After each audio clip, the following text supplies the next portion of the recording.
Hello everyone and welcome to another cold and foggy autumn day here in Bavaria. This is the Cupra Tavascan VZ and today we're gonna drive it a bit. I'm gonna show you around the car. We test the assist systems, we're gonna go on the highway and all the other things and see how it is.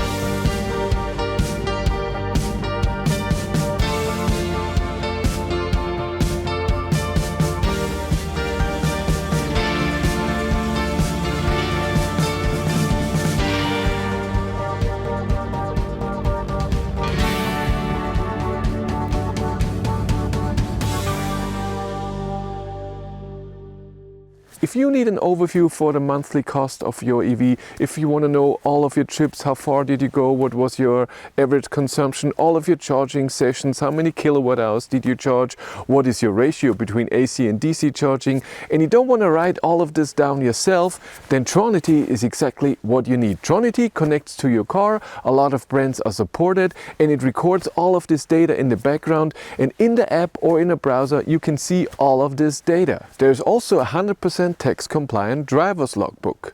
My viewers get 25% off if they use the link in the description below. We have an 82 kilowatt hour battery, 77 kilowatt hours can be used. We have all-wheel drive, a 210 kilowatt motor, the efficient APP 550 motor that we know from ID7 and so on. And we have an 80 kilowatt motor in the front, but combined power can only be 250 kilowatt. That's battery restriction. It can charge AC with 11 kilowatt, DC with a peak of 140 kilowatt, but the power stays up high for a very long time. 10 to 80% takes 28 minutes. If you're looking for a frunk, you're gonna look very long. There isn't any. In the trunk you have a lot of space, you have a ski hatch and you have a second floor for your charging cable, but you can take that out if you need more space. We should have a 12 volt outlet. Yes, we have a 12 volt outlet here in the back as well, and of course you can fold the seats for more space if you have to transport more. On the rear seats, this seat is in my position. I'm 180 centimeters tall, 6 feet, and there's enough leg room, and it's on the lowest position. I can still put my feet underneath. I love that. I have extra air vents for the rear seats. I have seat heating and 2 USB-Cs, window opening, and that's it. I have the light because it's a panoramic roof right here. And I have barely any headroom, maybe a tiny bit for me. You sit a bit, it's a bit sturdy and a bit high, but that's sadly very normal for cars.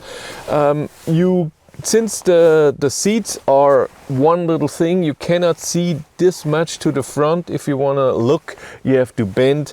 That's also normal these days. Other than that, it's an okay place to drive for a long distance. In the front, there are a few things that are really weird about this car, and I'm gonna make an extra video about it because it's just so different. This is the same platform, MEB platform, in the same technology and everything from the updated version of the ID4, ID4 GTX, ID5 and so on. But it's so different, there's so many different things. And number one that I see right away, the seat. The seat is really long, so way longer than other cars of the MEB platform. And for example, if you're a bit shorter like my wife, then this digs into your knee and driving can be a bit weird. The car doesn't have massage function, but you have 3 memory functions for your seat. It's just different. Other than that, I have my light controls here. I have a great steering wheel with a lot of buttons, where on the left I can do all of my cruise control. On the right I have the view for the head-up display or my cockpit, and it's really nice. I have a drive mode button and a Cupra button that gives me the most power that this car can have. I have this weird thing here in the middle.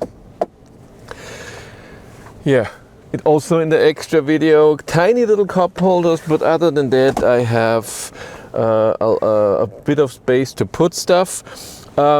The seat overall is okay, but a bit...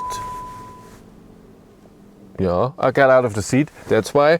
The seat overall is okay, a bit harder, but it's more sporty, it's okay. I have a lot of headroom, especially with the panoramic roof. But it's a nice environment to drive. It feels good and it looks Cupra-like with the colors and everything. They've done well.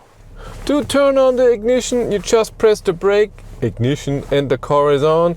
And you still have a privacy setting that you have to press OK, because someone could go into your car and buy something from the shop. And if that person pressed OK, that means that they're reliable or something and not Cupra. So what do we have here? We have the steering wheel, where we have a drive mode button under here where you can go through the different drive modes. We're gonna go to them in a second. And then you have the Cupra button where you get into the powerful, most powerful mode. On the steering wheel itself, we have here on the left the buttons for the cruise control and steering assist, and you have the volume button. On the right, we have next song, previous song, and the display buttons up, down, left, right, view for your cockpit or your head-up display. On the left front, we have our wiper control. When you press on the side once, it's wiping once, and press hard, then it sprays. And then we have two automatics and other things, and it's also the indicator. On the right, we have our gear selector. Press 1, you get into D, which is no regen unless you have Eco Assist on. Then it's auto regen, where it detects you're driving this speed. There's an intersection, light stop sign, or there's a car. It will slow down the car with regen, but will select what regen level it will use. And as the Skoda Enyaq, you have little buttons here on the steering wheel where you can select the regen by yourself. So 1, 2, 3 or auto. And when you do the gear selector again, you get into B, where you get the highest regen. It's not very strong, but this is in all MEB platform cars. It's okay. Doesn't bring you to a standstill. There's no one pedal driving. The infotainment system, I have two windows. I tried to add another window or get a different design. I couldn't do it. Maybe I'm just too stupid. And what I have is a big tile and two small ones, which I can change with just pressing long, and then I can select something different. And on both sides, so I can see six different things. Underneath, I have my climate, my seat heating, my defrosting of the front, defrosting of the rear, the climate button where I get into my climate. I can do all of my settings, and then have one button on the full left and one button on the full right, which I can change. So I can press long here and select something different, but only those two buttons. Up here, those three I can select myself as well. Those two on the right, they come automatically when Android Auto is connected, or it detects that you can park or something like this. We have here our home button, and here our button for all the apps. By the way, Spotify is not included in this car.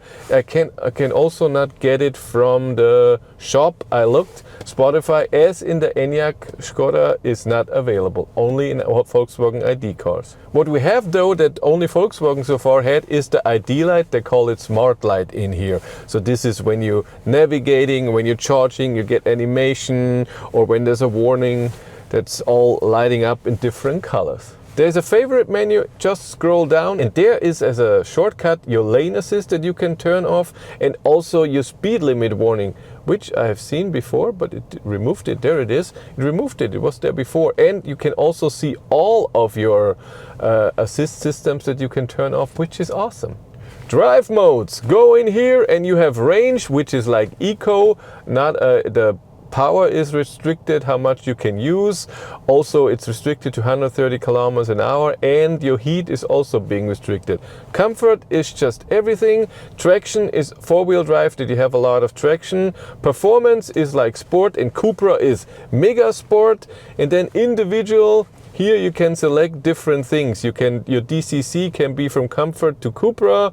Your all-wheel drive can be performance, comfort, steering, motor. The ACC cannot be in range, only in comfort, performance or Cupra. This is interesting. And the climate can be in range, so eco mode, but the ACC can't. Oh, haven't seen that before. The view of the backup camera, you can see the camera is extremely low and even angled down. So when you go back to a charger, you see the floor more, the ground, and not the charger. Amazing in the charging menu, you have your range, your state of charge. You can select your charge limit in 10% increments from 100 to 50%. And you have optimized your battery, where you can preheat the battery, and it tells you the number, how warm the battery is in percent. So 100% means perfect temperature for DC fast charging. It tells you with how much kilowatt you could charge right now. And it will preheat 27 minutes to get to the full power. What it doesn't show you, which in ID cars, and I think in a Skoda Enyaq as well, where it tells you with what power you can charge after the preheating. The Tavascan drives really nice. It's a good suspension, it's comfortable, it's quiet in here. This car here has 21-inch winter tires on. It still drives amazing. Power is great, all-wheel drive. We'll see, look at the systems in a second, and they're awesome as well. Driving as any other MEB platform car is amazing. As all new cars with the new hardware of the MEB platform, like I said, you have the preheating of the battery manually, and you can also navigate to a charger, and it will preheat the battery in the most efficient way, so you don't have a high consumption. Let's use our cruise control. You just press set. It will take the speed that you were driving, and then with the plus button you can go 1 kilometer an hour more. If you want 10, you have to swipe. So the strong pressing doesn't work as in the Volkswagen ID cars. Here it's just swiping for 10 and press for 1. The distance you select with the distance button, and you can press the distance button a few times, or you can use the minus plus button to change the distance as well. Then you have the mode button. This is this circle thing where you can then select between the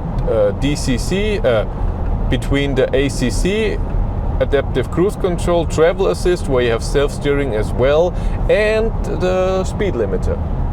The steering assist, travel assist is amazing. It recognizes your touch just by a light touch. You don't have to steer against it.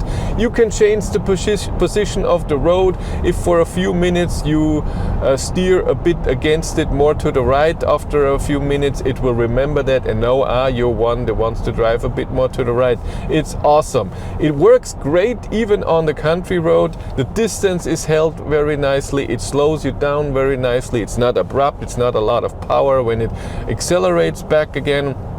The whole system is amazing, feels comfortable and safe, and that's amazing. And the distance, if you have it on 5, is really far distance, so you really can relax and don't have to worry about being too close to a car.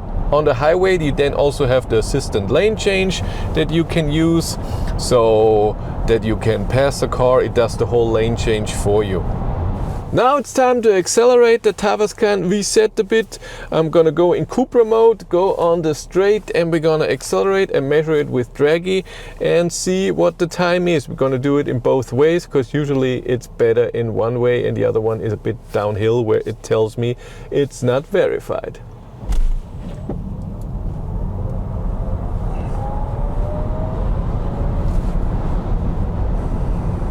5.15 seconds, not verified as usual, but it was good acceleration.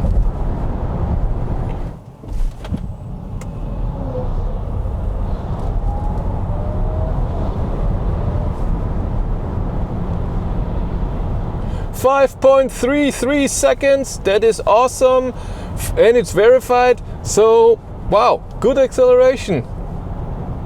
Then let's go on the highway and see how the car drives at higher speeds.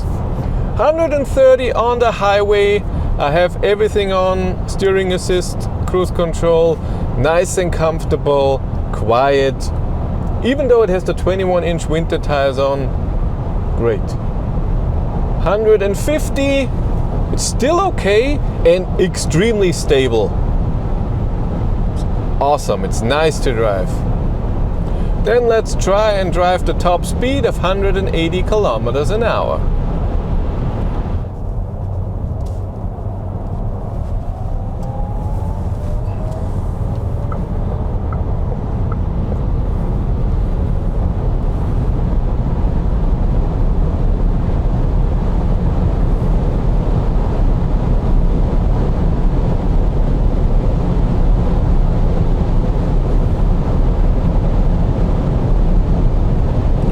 close, it's loud, but still stable.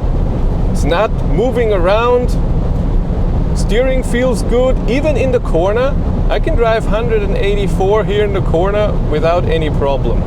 It feels awesome. Overall, it's a great car with a few weird things, just so different than other cars on this platform. It drives great as the other cars, great travel assist, great cruise control. Charging depends if this is for you. It depends to what state of charge you want to charge most of the time on a long distance trip. And there will be a charging curve video, of course, as well. The design, it looks Cupra-like, and you have to like this. I said it a few times, but it drives great. It's just there are a few things where I'm like, I don't get it. I don't understand the reasoning behind it, but I don't have to understand everything, don't I? If you want to follow me on Instagram, BatteryLife1, and if you want to support the channel, there's a Patreon link in the description below, and here on YouTube there's also channel membership. And if you want to know what's happening behind the scenes, I have a third YouTube channel, Behind the Battery. But that's it for me. Thank you very much for watching. Have a great day and take care. Bye.